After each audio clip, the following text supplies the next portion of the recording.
کہ ابھی وہ فاسقین بھی ہیں، یعنی ہم نے اپنے ہاں متفرق طریقے اختیار کیے ہوئے ہیں۔ یہ نہیں کہ سب کے سب، یہ پہلے تو ہم سب کے سب ایک ہی طریق کے اوپر تھے، خواہ وہ باطل کا طریقہ تھا، تو اس میں سے بعض جو ہیں وہ صحیح طریقے پہ آ گئے ہیں، بعض ابھی اسی پرانے طریقے کے اوپر ہیں۔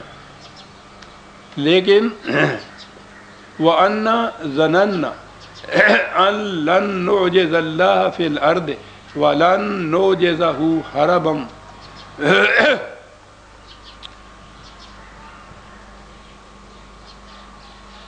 ہمیں یہ یقین ہے کہ غلط طریق کے جو تباہ کن نتائج ہوتے ہیں وہ خدا کے قانون مکافات کی روح سے آتے ہیں، ان کو کوئی روک نہیں سکتا،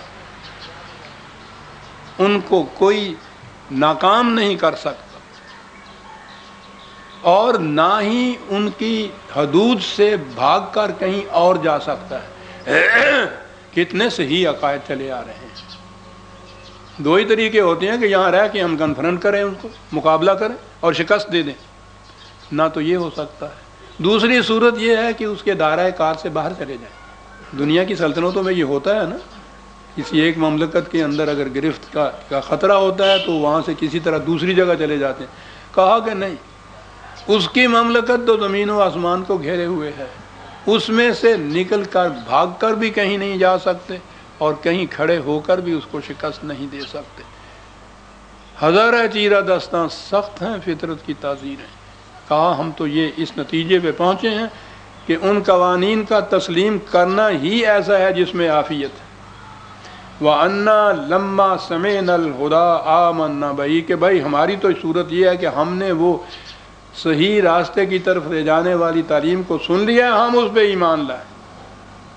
فَمَن يُؤْمِن بِرَبِّهِ فَلَا يَخَافُ بَخْسًا وَلَا رَهَقًا، اور ہم یہ جانتے ہیں کہ جو بھی خدا کے اس راستے پہ ایمان لے آئے تو نہ تو اس کے حقوق میں کوئی کمی ہوگی اور نہ ہی اس کو ذلیل کیا جائے گا۔ یہ ذلیل ہونا خدا کا عذاب ہے، قرآن نے بتایا عزیزان من، کہ اس سے وہ بچ سکتا ہے۔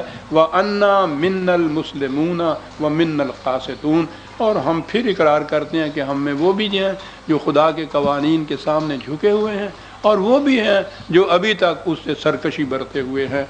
فَمَنْ أَسْلَمَ فَأُولَئِكَ تَحَرَّوْا رَشَدًا، اور جو ان کے قوانین کے سامنے جھکا ہے پھر وہ سرگرم عمل ہوتا ہے صحیح راستے کی طرف جانے کے لیے۔ اگلی بات صرف ایمان لانا ہی نہیں ہے بلکہ سرگرم عمل ہونا بھی ہے۔ وَأَمَّا الْقَاسِطُونَ فَكَانُوا لِجَهَنَّمَ حَطَبًا، اور وہ جو ان قوانین سے سرکشی برتتے ہیں تو پھر ان کا ٹھکانہ وہ تو اس جہنم کے ایندھن ہوتے ہیں جو تباہ کر کے راکھ کا ڈھیر بنا دیا کرتا ہے۔ یہاں تک عزیزان من، وہ جو قرآن سن کر گئے تھے ان کی جو ڈسکشن اپنے قبیلے میں ہوئی تھی، قرآن نے اسے یہاں تک کوٹ کر دیا ہے، اور اس کے بعد اگلی بات جو ہے وہ پھر خدا کی بات شروع ہوتی ہے ان سے آگے کی۔ ہم سورہ الجن کی آیت 15 تک آ گئے، 16ویں آیت سے آئندہ لیں گے۔ ربنا تقبل منا انک انت السمیع العلیم۔ شکریہ۔